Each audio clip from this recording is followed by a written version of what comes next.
அன்பர் ஜெப ஊழியங்கள். கர்த்தர் உங்களோடு இடைப்பட எங்களோடு இணையுங்கள். அன்பரின் நேரம்.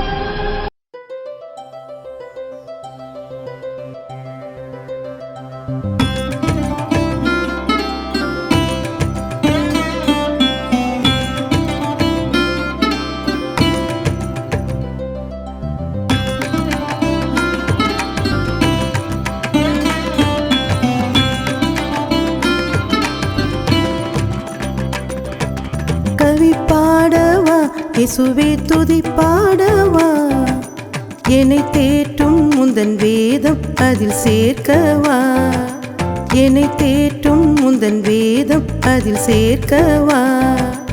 எனக்காகவா நீர் எனக்காகவா, உமக்காக என்னை தந்து அதை பாடவா, உமக்காக என்னை தந்து அதை பாடவா. கவி பாடவா,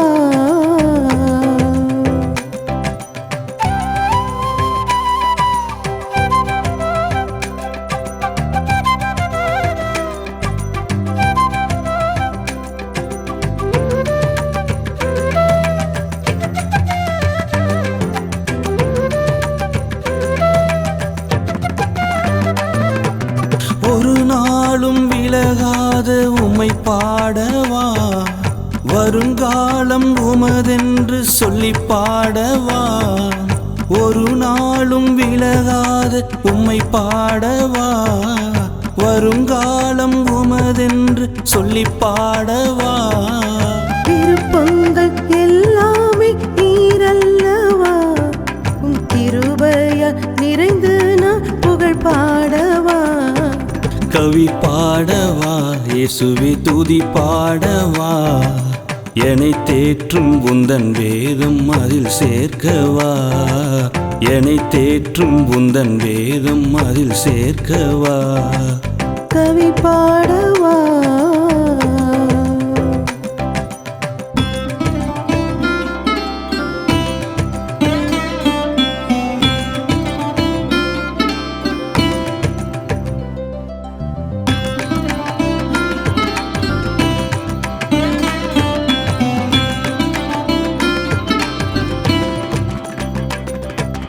என் இயேசு என்னை தேற்றும் விதம் பாடவா, நல்நாதர் நடத்திடும் கலை பாடவா, என் இயேசு என்னை தேற்றும் விதம் பாடவா, நல்நாதர் நடத்திடும் கலை பாடவா.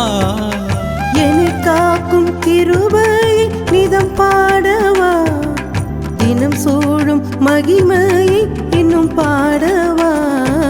கவி பாடவா, இயேசுவே துதி பாடவா, என்னை தேற்றும் முந்தன் வேதம் அதில் சேர்க்கவா, என்னை தேற்றும் முந்தன் வேதம் அதில் சேர்க்கவா. கவி பாடவா,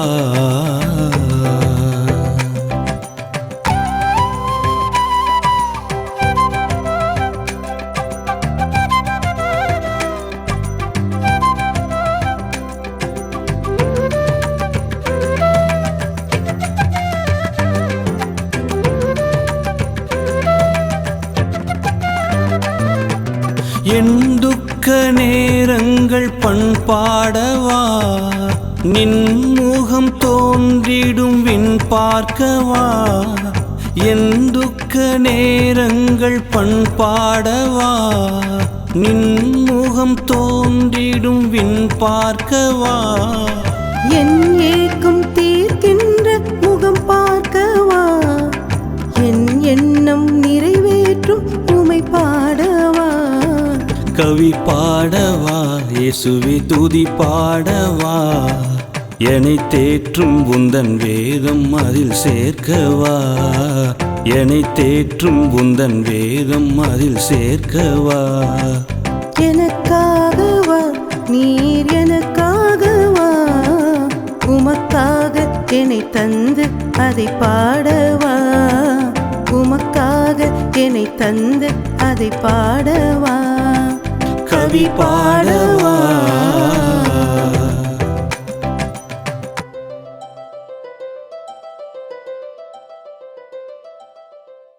சிஎஸ்ஐ கிறிஸ்துநாதர் ஆலயம் கோயம்புத்தூரில் சிறப்பு உபவாச கூட்டம். நாள் பிப்ரவரி 16ஆம் தேதி வெள்ளிக்கிழமை. நேரம் காலை 10 மணி முதல். சிறப்பு செய்தியாளர் திருமதி எலிசபெத் ராஜ்குமார் அவர்கள். நடைபெறும் இடம் சிஎஸ்ஐ கிறிஸ்துநாதர் ஆலயம், 1558 திருச்சி ரோடு, கோயம்புத்தூர் 18. நம்முடைய தேசத்திற்காக திறப்பிலே நின்று ஜெபிக்கவும், உங்களுடைய தனிப்பட்ட ஜெப குறிப்புகளுக்காக ஜெபிக்கவும் இந்த சிறப்பு உபவாச கூட்டத்தில் கலந்து கொள்ளுங்கள். கர்த்தருடைய ஆசீர்வாதத்தை பெற்றுக்கொள்ளுங்கள். Elim glorious revival church Kodambakkam சிலுவை தியான கூட்டத்தில் பிப்ரவரி 26ஆம் தேதி திங்கட்கிழமை சகோதரி எலிசபெத் ராஜ்குமார், போதகர் ராஜ்குமார் அவர்கள் கலந்து கொண்டு தேவ செய்தி அளிக்கிறார்கள். தவறாது கலந்து கொள்ளுங்கள். கர்த்தருடைய ஆசீர்வாதத்தை பெற்றுக்கொள்ளுங்கள்.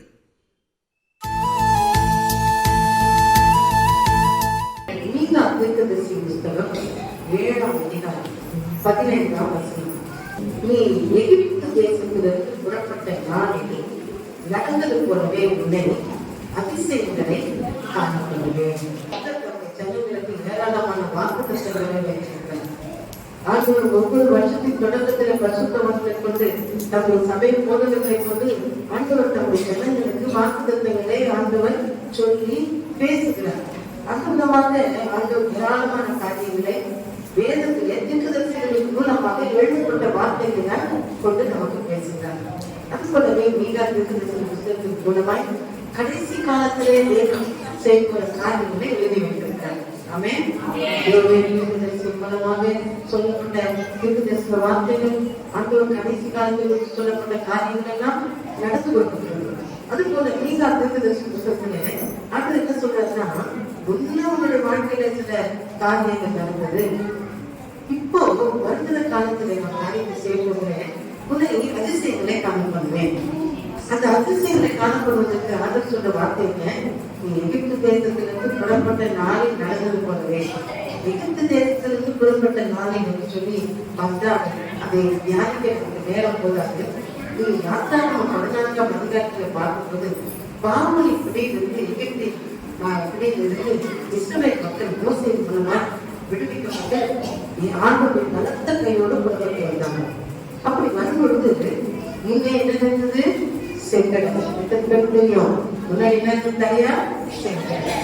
பின்னால இந்த மார்பம் என்ன பண்ணாங்க, இவங்க விட்டுட்டோமே, நமக்கு வேலை செய்யாமலே விட்டுட்டோமே, இவங்க விடக்கூடாது என்று சொல்லி அவங்க தன்னுடைய ரத்தம், தன்னுடைய தேசத்தில் இருக்கிற பிரதானமான 600 ரதங்கள், அதனுடைய அதிபதிகள், குதிரை வீரர்கள், மற்ற ரதங்கள் ஒண்ணு கூட விட்டு வைக்கல, எல்லாத்தையும் சேர்த்து கொண்டு அவன் தொடர்ந்து வந்தான். பின்தொடர்ந்து வந்தான், பயப்படுத்துற மாதிரி வந்தான். ஆனா நடந்தது என்ன?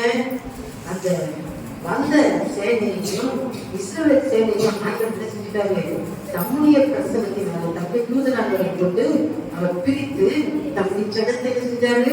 பாதுகாப்பா செங்கடல் வெட்டாந்தரையில் நடந்தது மாதிரி பத்திரமா நடந்து கொண்டு போனார். அத்தனை பிரதானமான குதிரை, அதிபதி, வீரர்கள், ரதங்கள் எல்லாத்தையும் அந்த பார்வையோடு சேர்த்து அதே செங்கடல அழித்து ஒதுத்து அழித்து கொண்டு போனார். அந்த வாழ்க்கையில நான் என்ன செய்ய போறேன், உன்னை துரத்தி வரக்கூடிய எந்த விதமான பிரச்சனையும், போராட்டங்கள், வேதனைகள், உன்னை துரத்தி வருகிற எந்த விதமான எதிரி காரியங்கள் எதுவாக இருந்தாலும் நீ பயப்பட வேண்டாம்.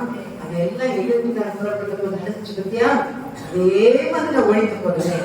உன்னை அதிசயங்களை காணப்படுவேன். நமக்கு அப்படிப்பட்ட காரியங்களை நிச்சயமாக செய்வார். இந்த வாக்குத்தத்தத்தை தேவன் கொடுக்க முன்னாடி இருந்தே அந்த மீகா தீர்க்கதரிசி புத்தகத்துல முந்தின வசனத்தை பாருங்க.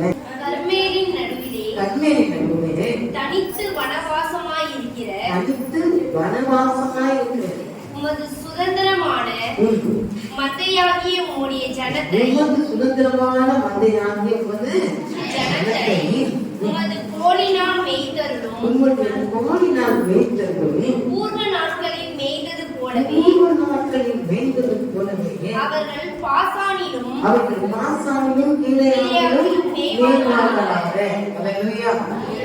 அங்கே ஒரு ஜெபம். என்ன ஜெபம் அது? அந்த ஜெபத்துல ஒரு காரியம் சொல்லப்பட்டிருக்கிறது. கல்வியை நடுவிலே தனித்து வனவாசமாயிருந்த உமது சுதந்திரமாகிய மந்தையாகிய ஜனம் என்று ஒரு பெரிய நீளமான ஒரு அடையாளம் சொல்லப்படுது. என்ன சொல்லப்படுது? உமது சுதந்திரமான மந்தையாகிய உமது ஜனம். இந்த உம்முடைய ஜனத்தை நீங்க என்ன செய்ய, உங்க கோயிலால வைத்திருங்க. அது செங்கடல் போன்ற பாதை வந்தாலும் சரி, வீட்டு பார்வம் துறந்துகிற பிரச்சனை போராட்டங்கள் காணப்படுகிற வாழ்க்கையாலும் சரி, ஆண்டவரே நீங்க உங்க கோயிலால நடத்துங்க. ஆண்டவர் வார்த்தை சொல்லுகிறது, அவர் கோலும் கையும் நம்மை பேசும். அல்லேலூயா. பள்ளத்தாக்குல நடந்தாலும் கொல்லாம நாம கைவிடவே மாட்டோம். அல்லேலூயா. அவர் நம்ம மேய்க்கிறவர், கர்த்தரை மேய்க்கிறவராக இருக்கிறார். நான் செல்லவே மாட்டேன். அதனால நீங்க மேய்க்கிறதும் எப்படி மேய்க்கணுமா? பாசானிலும் கீழையாகிலும் மேய்ப்பார்களாக. பாசான் கீழையா என்பது குறித்து அது செழிப்பான மலைநாடு. கீழையாக்கு வந்து செழிப்பான மலைநாடு, பாசான் ஒரு செழிப்பான மலைநாடு. அப்போ இதுக்கு என்ன சூழ்நிலை? தனித்து வனவாசமா இருக்கிற ஒரு சூழ்நிலை, வறட்சியான சூழ்நிலை. ஒருவேளை தேவ பிள்ளைகளுக்கு அன்றைக்கு இஸ்ரவேல் மக்கள் அந்த பார்வோன் இப்படிங்கிறது வந்து ஐயா தப்பிச்சு வந்துட்டோம், பரவாயில்ல விடுதலை ஆயிட்டு சந்தோஷமா போனான்னு பார்த்தா முன்னாடி செங்கட பின்னாடி இருக்கு சேனைனா தொடுக்குது. ஐயோ என்னாகுமோ என்ற பயம், கலக்கம், அது ஒரு வறட்சியை போல இருக்கலாம்.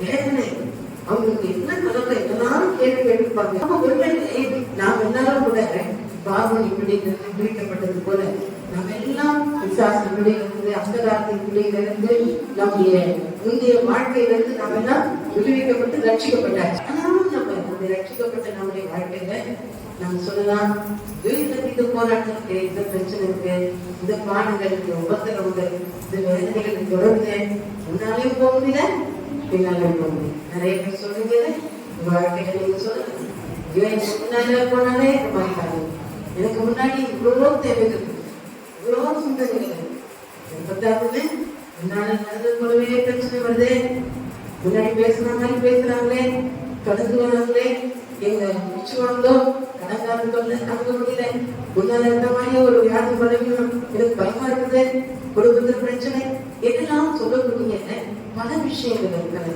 இங்க சொல்லப்பட்டிருப்பாங்க, தனித்து வனவாசமா இருக்கிற சொல்லிருக்கு. வனவாசம்னாலே என்னது? வனாந்தரம் தான் இல்லையா? வனாந்தரமான பாதை, பாலைவனத்துல நடக்கிறது மாதிரி நடக்கிறேன்னு சொல்றீங்களா?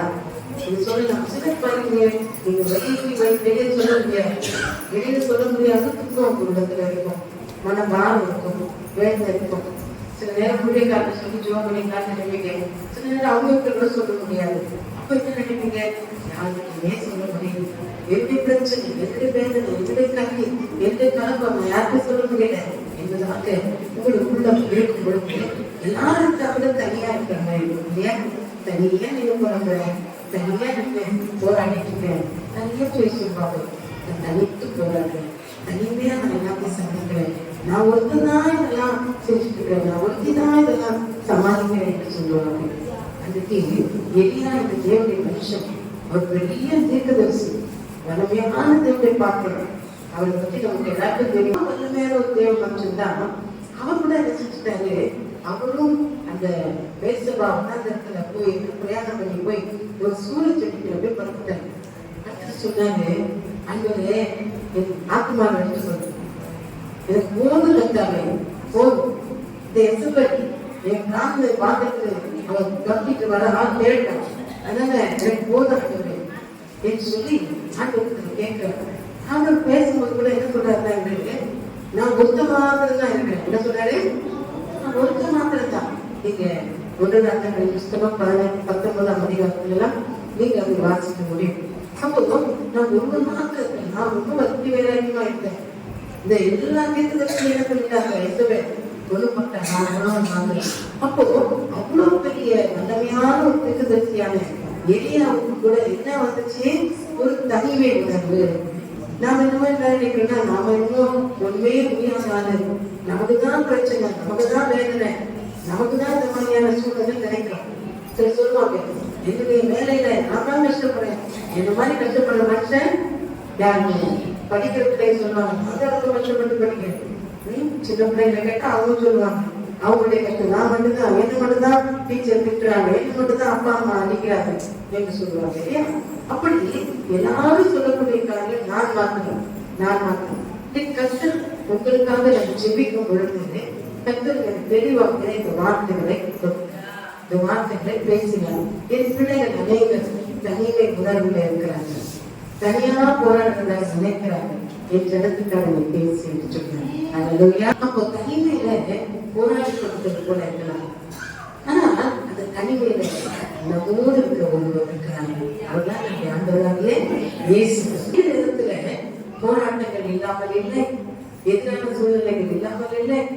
நல்லா புரிஞ்சுக்கணும். ஐயோ நான் ஆண்டவர் வந்து என்னோட அவங்க பேசினாரே, ஆண்டவர் வார்த்தையெல்லாம் கொடுத்தாரே, பாஸ்டர் மூலமாக ஆண்டவர் பேசினாரே, ஊழியக்காரர் மூலமா சொன்னாரே, வேதத்தை வாசிக்கும் போது ஆண்டவர் பேசினாரே, எல்லாம் சொல்லிட்டு ஆனா இப்படி நடக்குது.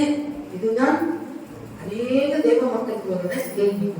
ஆனா ஒன்று மாத்திரம் நிச்சயம், ஆண்டவரை உண்மையாய் நேசிக்கிறவர்கள், உண்மையாய் தேடுகிறவர்கள், அவரை உண்மையாய் ஆராதிக்கிறவர்கள், விசுவாசிக்கிறவர்கள் ஒரு நாளும் ஆண்டவருக்கு அவங்களோட தான் இருப்பார். அவனே வேறு சித்தம் செய்கிறவங்களோட கட்டாயம் இருப்பார். ஆண்டவர் நம்மோடு கூட இருக்கிறார். தேவன் கூட்டம் தனிமையா இருக்க விடவில்லை. இயேசுவே சொல்லுகிறார், அவனுக்கு தான் என்னோட கூட இருக்கிறார், அவனை தனிமையா இருக்க விடவில்லை. நமக்கும் அவசியம். ஆமே அப்படி தனிமை பாதையில கண்ணி விட்டு எனக்காக நிறைய பேசினார். அபிஷேக பாடல்களை கொடுத்தார். இந்த பாடல்கள் ஏராளமான ஊழியர்களை இன்று வரை செய்து கொண்டிருக்கிறது. கர்த்தருக்கு நான் நன்றி செலுத்துகிறேன். எந்த தேசத்துக்கு போனாலும் இந்த பாடல்களை ஆசிரியர் என்று சொல்லுகிற அநேக மக்களை பார்க்கிறேன். அப்போ அந்த பாடல் தனிமையில ஆண்டவரை நோக்கி காத்திருக்கும் பொழுது ஆசைப்படுகிற பாடல்கள். ஆமே ஒரு சங்கீதம் அதை கற்றுக்கணும். எனக்கு தெரியாது சங்கீதம், விளக்கத்தினா காலம் இதெல்லாம் தெரியாது. ஆனா கஷ்டப்பட்ட பாடல்களும் அவரை மகிமைப்படுத்தி ஜனங்களை ஆசீர்வதிக்கிறதா கற்றுக்கொள்கிறார். அப்போ உங்க வாழ்க்கையில அந்த மாதிரி பணக்காரியங்களை செய்வார். உங்களை தனிமையா இருக்க விட மாட்டாராமே. அப்போ அது ஒரு தனிமையா இருக்கிற அந்த வனவாசம் வனாந்திர பாதையில போல இருக்க தம்முடைய ஜனங்களை அதுவே உங்களை போலினால் மேய்க்கிறாங்க. முந்தைய பூர்வ நாட்களில் மாசாங்கள் கீழையாக்கிலும் வைத்து போல மேற்கொள்கிறாங்க. அப்படிப்பட்ட ஒரு செழிப்பான வாழ்க்கை வருவதாக இருக்கிற தனிமை உணர்வு, தனிமையில் இருக்கிற எல்லா விதமான வறட்சியான காரியங்களான வியாதி, பலவீனம், போராட்டம், குறைவுகள், பிரச்சனைகள் எதுவாக இருந்தாலும் அது மாறுபடாத செழிப்பான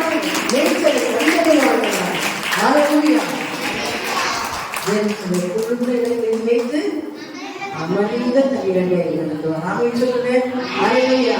அப்ப நமக்கு யார் கூட இருக்கிறாரு? இயேசு கூட இருக்கு. நாமே சொல்லுங்க, இயேசு போதுமானவர். நாமே சொல்லுங்க, யார் இருந்தாலும் இயேசு இருக்கிறார். ஆமே அலையா. உமது ஜனத்தை உமது கோடினால் ஆண்டவரை மேய்க்கிறவர் என்பதை நாம் அறிந்திருக்கிறோம்.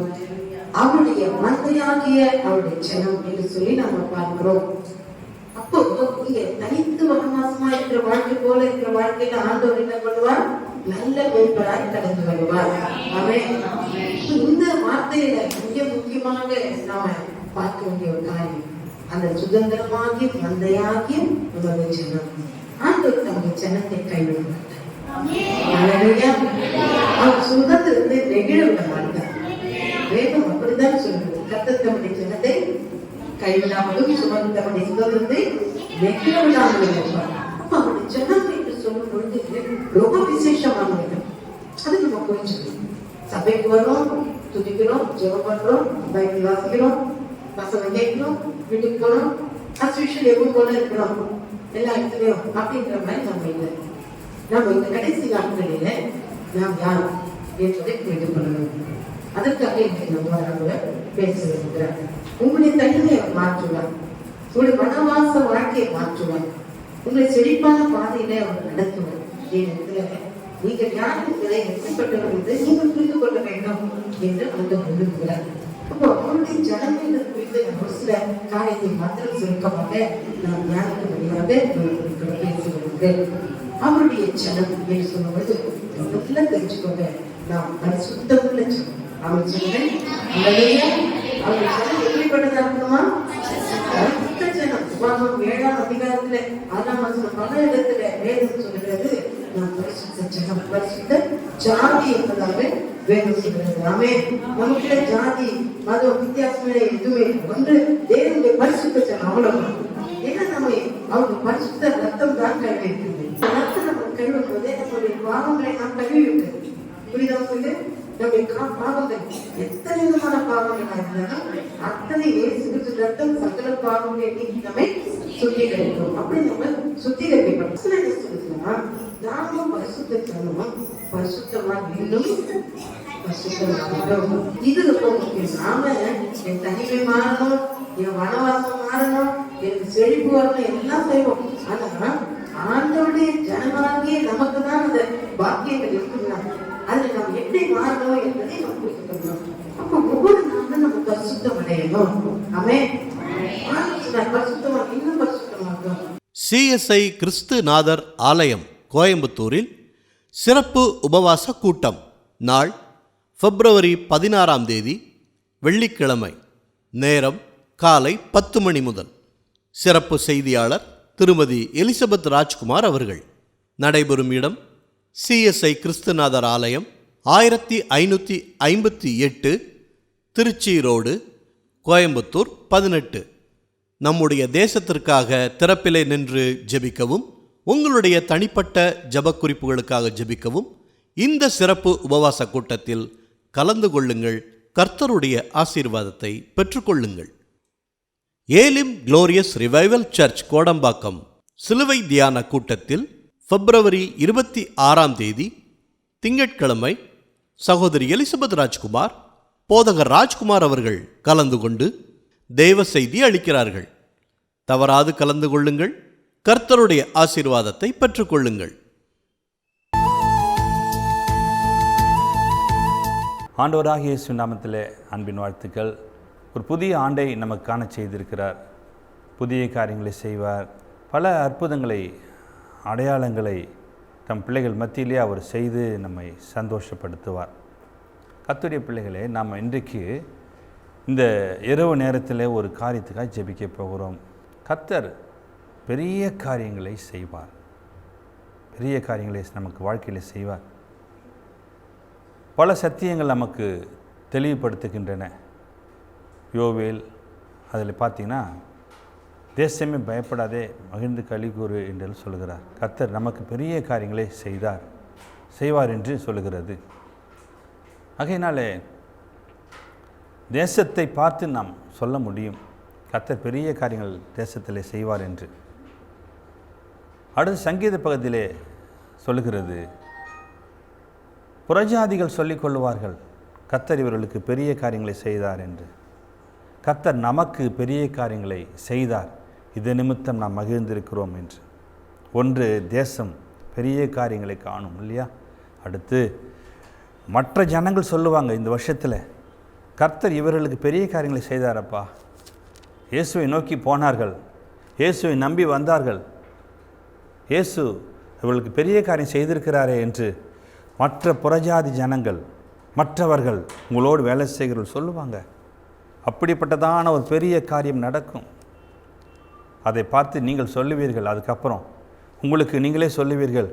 உங்கள் இருதயத்துக்கு தெரிஞ்ச சில காரியங்கள் உங்களுக்கே தெரியும். அப்படிப்பட்ட காரியம் சொல்ல வைப்பார் ஆண்டவர். என்ன காரியம்னா, கர்த்தர் நமக்கு குடும்பமாய் சொல்ல வைப்பார், கர்த்தர் நமக்கு பெரிய காரியங்களை செய்தார், இது நிமித்தம் நாம் மகிழ்ந்திருக்கிறோம் என்று நீங்கள் குடும்பத்தாரோடு சொல்லுவீர்கள்.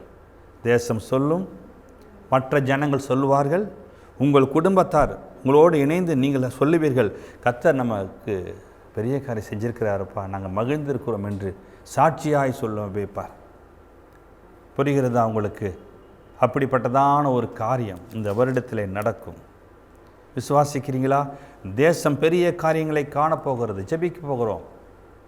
மற்ற ஜனங்கள் சொல்ல போகிறார்கள், வாய்களை திறந்து, இவர்களா இப்படி, இவர்களுக்கு ஒரு அற்புதம் நடந்திருக்கிறது என்று அவர்கள் சொல்லும்படி வைக்கணும்.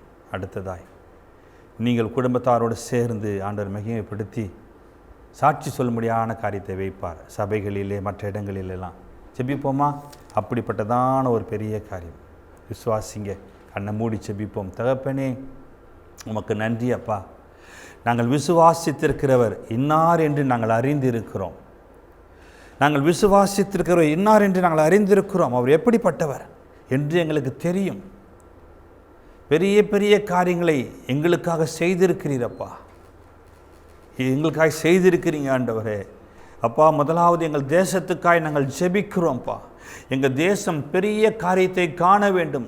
ஒருமனப்பட்டு ஜெபம் பண்ணுங்க, சேர்ந்து ஜெபம் பண்ணுங்க, ஒருமனப்பட்டு ஜெபம் பண்ணுங்க. இயேசுவின் நாமத்தினால ஜெபம் பண்ணுவோம். எங்கள் தேசம் பெரிய காரியத்தை காணணும் அப்பா. எங்கள் இந்திய தேசம் பெரிய காரியத்தை காணணும். அல்லது வேறு எந்த தேசத்துலேருந்து பார்த்து கொண்டிருக்கிறீங்களா? கேளுங்க, என் தேசம் பெரிய காரியத்தை காண வேண்டும். இலங்கையில் ஜெபிக்கிறீங்களா? யூரோப் கண்ட்ரியில் ஜெபிக்கிறீங்களா? ஜெபம் பண்ணுங்க, ஜெபம் பண்ணுங்க. ஆண்டவர் நிச்சயமாய் காண செய்வார். சொல்லியிருக்கிறார் இல்லையா? நிச்சயம் செய்வார். அடுத்ததாய் ஆண்டவரே அப்பா, மற்ற ஜனங்களுக்கு முன்பாய் தலை குனிந்து போனது உண்டப்பா. இப்பொழுது ஆண்டவரே, மற்றவர்கள் சொல்லும்படியான ஒரு பெரிய காரியம் செய்வேன்னு சொன்னீங்களே ஆண்டவரே, அப்படி மற்றவர்கள் சொல்லும்படியா, அதே வாய் சொல்லும்படியாய் கர்த்தர் அற்புதங்களை செய்ய போகிறதுக்காக, பெரிய காரியங்களை செய்ய போகிறதுக்காக உமக்கு நன்றின்னு சொல்லுங்க. நன்றி, நன்றி அப்பா. வாயத்தரம் சொல்லுங்க, நன்றி ஆண்டவரே, நன்றி அப்பா, நன்றி. நீ செய்வதற்காக ஸ்தோத்திரம். சாட்சி சொல்லப் போகிறீர்கள். வசனம் சொல்லுகிறபடி கர்த்தர் நமக்கு பெரிய காரியங்களை செய்தார், இது நிமித்தம் நாம் மகிழ்ந்திருக்கிறோம் என்று. நாங்கள் மகிழ்ச்சியாக இருக்கிற இயேசு எங்களோடு இருக்கிறார், எங்களுக்கு பெரிய காரியம் செய்திருக்கிறார் பாருங்கள் என்று சாட்சி சொல்லும்படியாக ஆண்டவர் வைக்கிறார். இப்பொழுது தகப்பனே, அப்படி செய்வதற்காக நன்றி, நன்றி அப்பா, நன்றி. விசுவாசத்தில் இணைந்து, ஜெபத்தில் இணைந்து விசுவாசிக்கிற ஒவ்வொருவருக்கும் அந்த பெரிய காரியம் நடப்பதற்காக ஸ்தோத்திரம். அப்படியே செய்தருளும், ஆசீர்வதித்தருளும். இயேசுவின் நாமத்தில் ஜெபிக்கிறோம் எங்கள் நல்ல பிதாவே, ஆமீன், ஆமீன். அன்பர் ஜெப ஊழியங்கள், விருத்தாச்சலம், கடலூர் மாவட்டம், தமிழ்நாடு. எங்கள் மொபைல் மற்றும் வாட்ஸ்அப் எண்கள் 9894333923 மற்றும் 9865868439. கர்த்தர் உங்களை ஆசீர்வதிப்பாராக.